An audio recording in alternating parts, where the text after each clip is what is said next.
और इधर यमराज के दूत आ गए। वो कहे इसे हम लेकर के जाएंगे। भगवान के पार्षदों ने कहा नहीं नहीं, इसे तो हम लेकर के जाएंगे।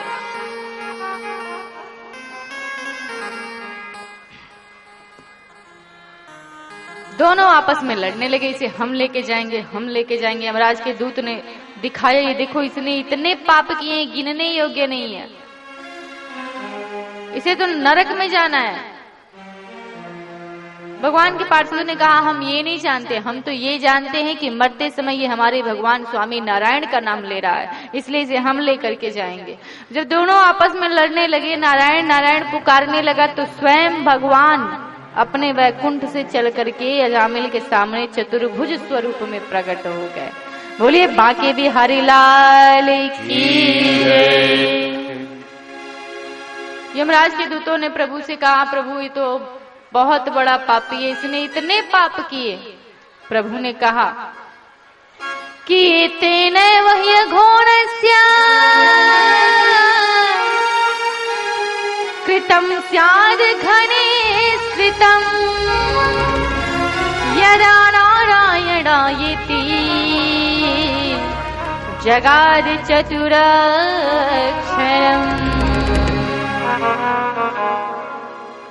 भगवान ने कहा कि जब इसने नारायण नाम लिया उतने से ही इसके सारे पाप नष्ट हो गए, इसलिए हमारे परम धाम में जाएगा।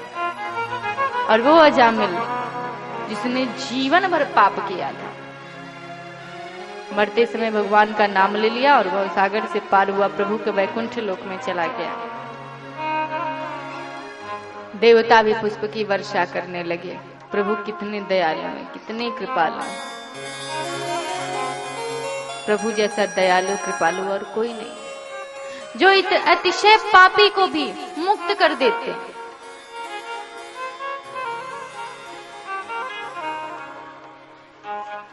भगवान तो कहते हैं कितने भी पाप करो मेरी शरण में आ जाओ बस। गीता में कहा है कि सर्वधर्मान परित्यज्य मामेकं शरणं व्रजः अहं त्वा सर्वपापेभ्यो मोक्षयिष्यामि मा शुचः। कहा कि कितने भी पाप क्यों न कर लो, यदि मन से प्रायश्चित कर लिया, नेत्रों से प्रायश्चित के आंसू गिर गए और मेरी शरण में आत्मसमर्पण कर दोगे तो मैं तुम्हारे सारे पापों को क्षमा कर दूंगा और अपना लूंगा, अपनी शरण में रख लूंगा तुम्हें।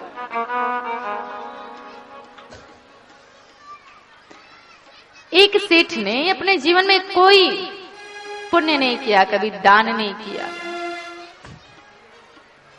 कभी भगवान की कथा नहीं सुनी। एक बार सामान लेकर के नदी के किनारे रेत पे चल रहा था। एक व्यक्ति देखा, दौड़ करके आया, सेठ के हाथ से सामान ले लिया, दीजिए मैं पहुंचा देता हूं। सेठ ने कहा नहीं नहीं, इसकी कोई आवश्यकता नहीं है, इसकी कोई आवश्यकता नहीं, हम चले जाएंगे। कहा मैं ले चलूंगा, मजदूरी नहीं लूंगा, आप चिंता नहीं करो। सेठ ने सोचा जब मजदूरी नहीं लेगा फिर क्या। उस व्यक्ति ने कहा मजदूरी तो नहीं लूंगा, लेकिन एक शर्त है, मुझे आपका 5 मिनट का समय चाहिए। सेठ ने कहा ठीक है, 5 मिनट का समय दे देंगे। गया, नाव के पास सामान पहुंचा दिया, कहा मुझे मेरा 5 मिनट का समय दे दो। सेठ ने कहा बताओ क्या करना है। कहा मैं 5 मिनट के लिए कथा सुनाना चाहता हूं। सेठ ने कहा चलो ठीक है, इतनी दूर से सामान लेकर के आया, कोई पैसे तो मांग नहीं रहा है, सामान तो मैं दे ही सकता हूं। दे दिया 5 मिनट। इस व्यक्ति ने 5 मिनट की कथा सुनाई इस सेठ को। जब कथा सुना लिया तो सेठ से कहा कि आज के 7वें दिन तुम्हारी मृत्यु होने वाली है, तुम जब जाओगे ना तो इस 5 मिनट के बदले तुम्हें कुछ दिया जाएगा। कहा जाएगा कि कुछ मांग लो, क्योंकि सत्संग का फल बहुत अति दिव्य होता है। तो तुम कहना कि मुझे 5 मिनट के लिए वैकुंठ जाना है, वैकुंठ में आकर के मुझे ढूंढ लोगे तो तुम सदा के लिए नारायण के हो जाओगे, भगवान के हो जाओगे। सेठ ने कहा वो सब तो ठीक है, परंतु ये बताओ कि तुम्हें ये कैसे मालूम है कि मैं 1 हफ्ते बाद मर जाऊंगा। उस व्यक्ति ने कहा इसलिए कि आज के चौथे दिन मेरी मृत्यु हो जाएगी।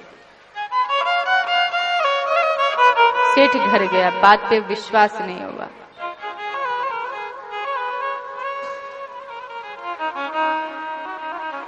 चौथा दिवस जब आया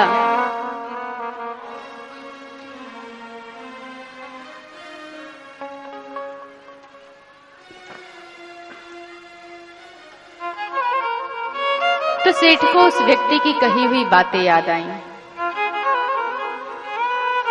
उसने कहा था कि चौथे दिन मेरी मृत्यु हो जाएगी। दौड़ करके नदी के किनारे गया, लोगों से पूछा कि यहाँ एक व्यक्ति था जो सत्संग सुनाया करता था, कहाँ है? लोग दिखाए, एक चिता जल रही थी। लोगों ने कहा वही है।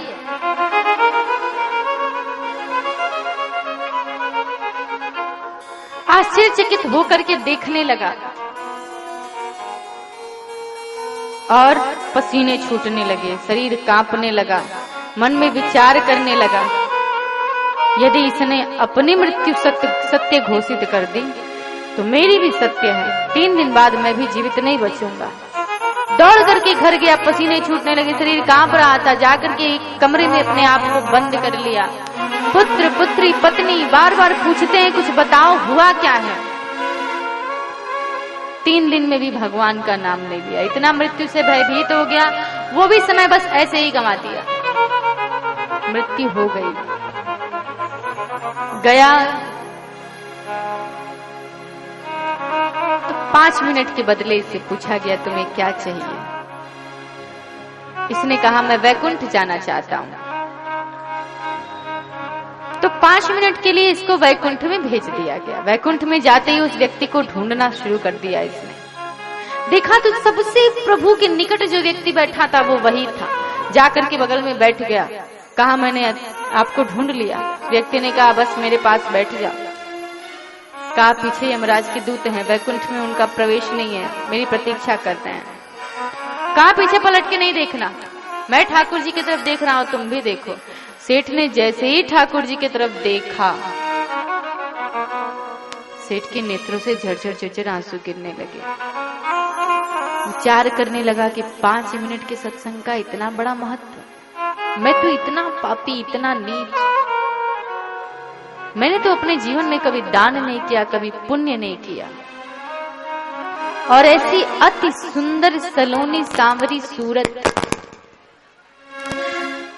इसका दर्शन तो लोग स्वप्न में भी नहीं पाते, और साक्षात में पा गया। नेत्रों से आंसू गिर रहे थे। घंटों बीत गए वैकुंठ में। यमराज के दूत गए कि वो तो देखता ही नहीं है पलट के कि हम इशारा करें। यमराज आ गए दरवाजे पे। प्रभु गए, क्या बात है, क्यों शोर कर रहे हो? यमराज ने कहा प्रभु इसने कोई पुण्य नहीं किए हैं, ये पाप किया है, अतिशय पापी। 5 मिनट का सत्संग किया इसने और 1 घंटे से वैकुंठ में बैठा हुआ है। 5 मिनट का समय मांगा था इसने। सेठ ने प्रभु के चरण पकड़ लिए, नहीं प्रभु मत, बस मुझे मत जाने दो। मैंने तो सुना है आप कृपालु हैं, दयालु हैं, दीनानाथ हैं। प्रभु जब तक आपको नहीं देखा था संसार में भटक रहा था, लेकिन अब तो आपके दर्शन हो गए। और लोग कहते हैं ऐसा प्रभु मैंने सुना है कि जो आपका दर्शन कर लेता है वो पुनः 84 लाख योनियों के चक्कर नहीं काटता। उसे स्वर्ग का भी नहीं, उसे वैकुंठ का राज्य मिल जाता है, वैकुंठ में प्रवेश मिल जाता है। प्रभु मेरे साथ ऐसा करोगे? नेत्रों से आंसू गिरा करके कहने लगा कि ब्रज धूरी ही प्राण सु प्यारी लगे, ब्रज मंडल मोहि बसाए रहो, रसिकों के सुसंग में मस्त रहूं, छवि छाक सोनाथ छकाए रहूं। नित बाकी झांकी निहारा करो, जग जाल समोही बचाए रहो। आहो बाकी बिहारी यही विनती, मेरे नैन से नैन मिलाए रहो, मेरे नैन से नैन मिलाए रहो। का प्रभु कहीं मत भेजो, जग जाल से मोई बचा रहे हो, जग के जाल से बचा दो मुझे। मैं जैसे आपको देख रहा हूं वैसे आप भी मुझे देखो और कहीं ना भेजो। प्रभु को दया आ गई।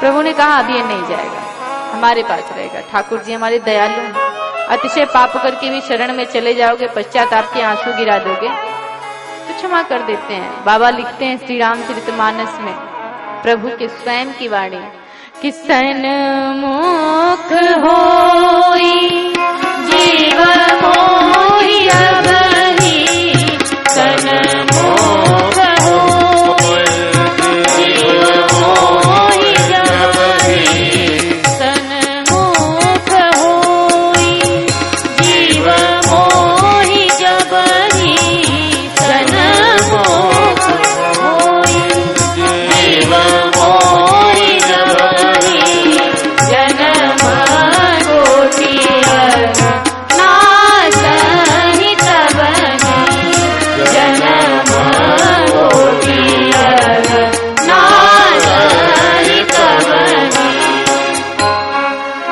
कहते हैं कि सन्मुख होई जीव मोहि जबहि, जीव जब भी मेरी शरण में आ जाता है तभी मैं उसकी कोटि जन्म अघ नासहि तबहि, मैं उसके एक नहीं करोड़ों जन्मों के पापों को क्षमा कर देता हूं और उसे अपना बना लेता हूं।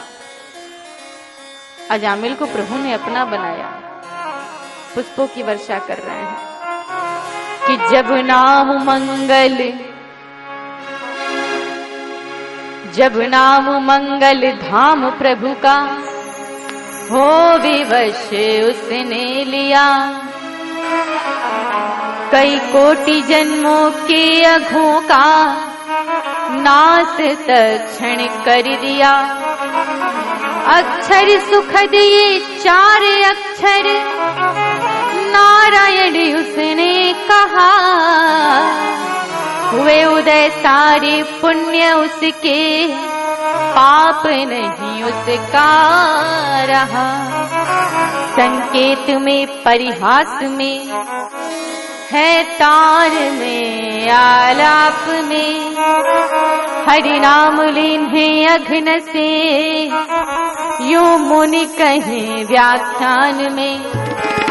अनजान में अमृत पिए, अनजान में अमृत पिए तो भी अमर हो जाएगा। ये नाम जान अजान लीन्हे फल अवश्य ही पाएगा। ये नाम जान अजान लीन्हे फल अवश्य ही पाएगा। कहा जैसे अनजान में यदि अमृत मुख में पड़ जाए तो व्यक्ति अमर हो जाता है, ठीक उसी प्रकार अनजाने में यदि भगवान का नाम मुख में आ जाए तो व्यक्ति मुक्त हो जाता है, भवसागर से पार हो जाता है। अनजाने में यदि किसी नदी में स्नान कर रहे हैं और वो नदी यदि गंगा है तो आपको गंगा स्नान का फल मिलता है। अनजाने में किसी व्यक्ति को भोजन कराया और वो आपको नहीं मालूम है कि वो ब्राह्मण है, भोजन करा दिया तो आपको ब्राह्मण भोज का फल मिलता है। भगवान का नाम ऐसा है।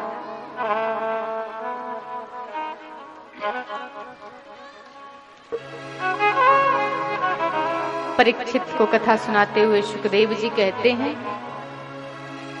कि शिशुपाल को सदगति मिलते हुए देख करके युधिष्ठिर ने नारद जी से पूछा, ये तो अतिशय पापी है, इसने तो कोई पुण्य किया ही नहीं।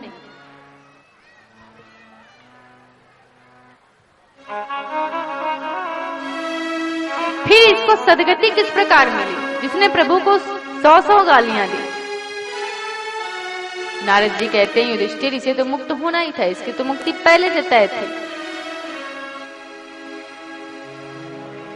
और वृत्तांत सुनाते हुए कहते हैं ये शिशुपाल कोई साधारण राक्षस थोड़े ही है, तीसरा जन्म है इसका।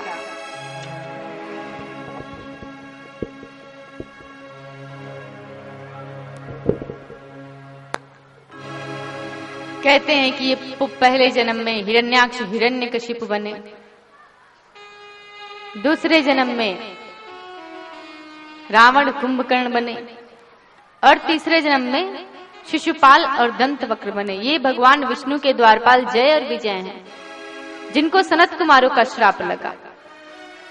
युधिष्ठिर हाथ जोड़ के नारद जी से कहते हैं मुझे ये भी वृत्तांत सुनाइए। तो हिरण्याक्ष का वृत्तांत आप लोगों ने सुना, जो रसातल में पृथ्वी को लेकर के चला गया, जिसको मारने के लिए प्रभु ने वराह अवतार लिया।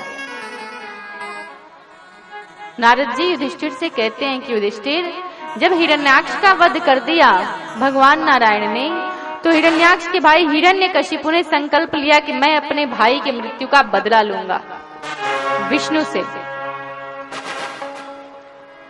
और तपस्या करने के लिए निकल पड़ा।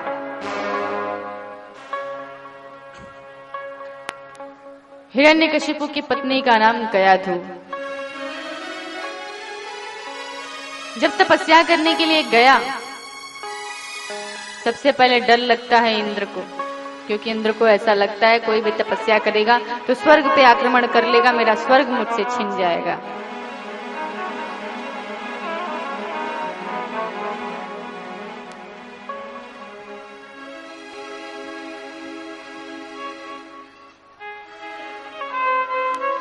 तपस्या करने जब गया तो वहां एक तोता आकर के बैठ गया। इंद्र ने भेजा, जैसे ही भी तपस्या करने बैठने ही जा रहा था कि वो तोता नारायण नारायण नारायण नारायण करने लगा। हिरण्यकशिपु विचार करने लगा आज तो मुहूर्त ठीक नहीं लग रहा है, मैं आज नहीं तपस्या करूंगा, चलता हूं, पुनः लौट करके आऊंगा।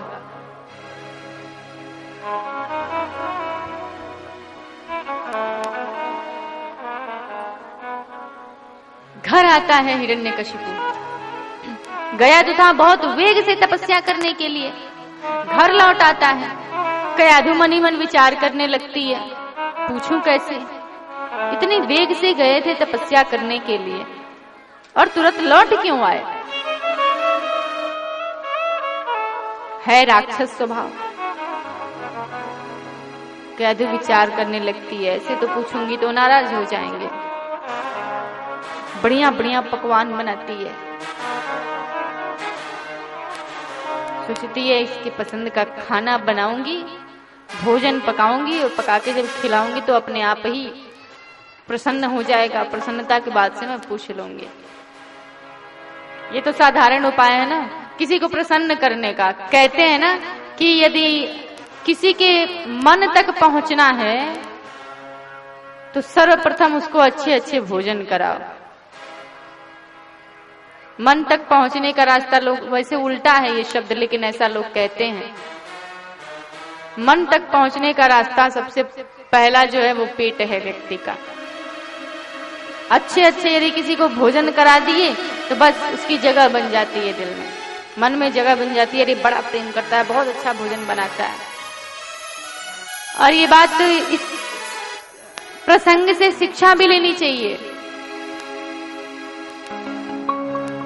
गयाधु पहले नहीं पूछती हुआ क्या है, पहले बढ़िया बढ़िया भोजन बनाती है और हिरण्यकशिपु को भोजन कराती है। पति जब काम से घर पे आता है तो माताएं बहनें क्या करती हैं, आते ही पहले अपनी जो इच्छा है, जो फरमाइश है, जो निवेदन है उसको शुरू कर देंगे। यहाँ गए कि नहीं, ये लाया कि नहीं, फला का फोन आया था, ऐसे बोल रहे थे, यहाँ जाना है। कभी भी घर पे आते ही किसी से ऐसे प्रश्न ना करें, नहीं करना चाहिए। आता है उसको एक गिलास पानी पिलाइए, बढ़िया भोजन कराइए, भोजन के पश्चात उससे पूछिए दिन कैसा रहा, कहाँ गए, क्या किया। और खास करके जब कोई भोजन करता हो तो उस समय कोई भी चिंता वाली बात नहीं करनी चाहिए किसी के सामने। कयाधु ने अच्छे अच्छे पकवान बनाए। जब हिरण्यकशिपु प्रसन्न हुआ तो बोलने लगी, स्वामी आप तो बहुत बलशाली हैं, आप अपने कार्य में कुशलता पूर्वक सफल हो जाते हैं, फिर आप क्यों लौट आए अपने कार्य को पूर्ण किए बिना? हिरण्यकशिपु ने कहा, आज का मुहूर्त ठीक नहीं था। मैं जैसे ही बैठा तपस्या करने के लिए, एक तोता न जाने कहां से आ गया, नारायण नारायण नारायण नारायण कहने लगा, इसलिए मैं लौट आया। कयाधु की प्रसन्नता का ठिकाना नहीं रहा, क्योंकि हिरण्यकशिपु ने कभी भगवान का नाम नहीं लिया था। मनी मन विचार करने लगी, कम से कम इसी बहाने इनके मुख से भगवान का नाम तो निकला। अब और भोजन परोस परोस करके कयाधु लगी पूछने, क्या कह रहा था तोता? हिरण्यकशिपु कहे, नारायण नारायण नारायण नारायण कर रहा था। कयाधु ने सोचा, आज बार बार इनके मुख से निकलवा देती हूँ। भोजन कराया, विश्राम करने गई, पैरों के पास बैठ गई, पैर दबाने लगी। कहा, स्वामी मैं उस समय ठीक से सुन नहीं सकी थी, भोजन परोसने में व्यस्त थी। क्या कह रहा था वो तोता स्वामी? मुझे तो आश्चर्य हो रहा है, तोता भला कहीं बोलता है? हिरण्यकशिपु ने कहा, हाँ वो नारायण नारायण कर रहा था। और ऐसे कह के कि कयाधु ने 108 बार हिरण्यकशिपु के मुख से नारायण का नाम निकलवाया।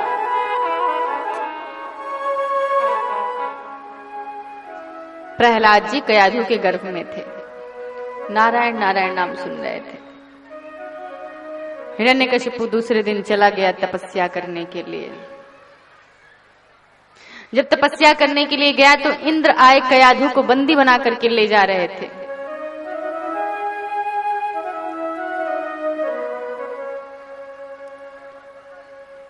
नारद जी आए। नारद जी ने पूछा इंद्र से, क्या कर रहे हो, ये क्यों इसको लेके जा रहे हो? तो स्त्री है और दूसरे गर्भवती है। इंद्र ने कहा, इसीलिए तो लेके जा रहा हूँ, इसका पति गया है तपस्या करने, अभी एक आतंक वो फैलाएगा और उसका पुत्र ये भी राक्षस होगा। ये जब जन्म लेगा तो ये भी दुराचारी होगा, पापी होगा। नारद जी ने कहा, नहीं ये तुम्हारी भूल है इंद्र, इसके गर्भ में तो साक्षात भगवान का भक्त है, भगवान नारायण का परम भक्त प्रहलाद। नारद जी के कहने पे इंद्र ने कयाधु को छोड़ दिया। नारद जी आश्रम में लेकर के आए। कयाधु ने 9 महीने तक सत्संग सुने। प्रहलाद जी गर्भ में ही सत्संग सुनते थे, कीर्तन सुनते थे और प्रभु के भक्त गर्भ में ही हो गए। इसलिए कहा जाता है, यदि माताएं गर्भवती होती हैं तो उनको ज्यादा से ज्यादा भगवान का नाम लेना चाहिए। होने वाली संतान की उत्पत्ति यदि होती है तो वो अपने आप ही भगवान का भक्त हो जाता है। कयाधु राक्षस की पत्नी है, लेकिन आश्रम में रह गई, संतों के सानिध्य में रह गई तो पुत्र भगवान का भक्त हो गया। नारायण नारायण का नाम सुन लिया गर्भ में तो नारायण से प्रेम हो गया।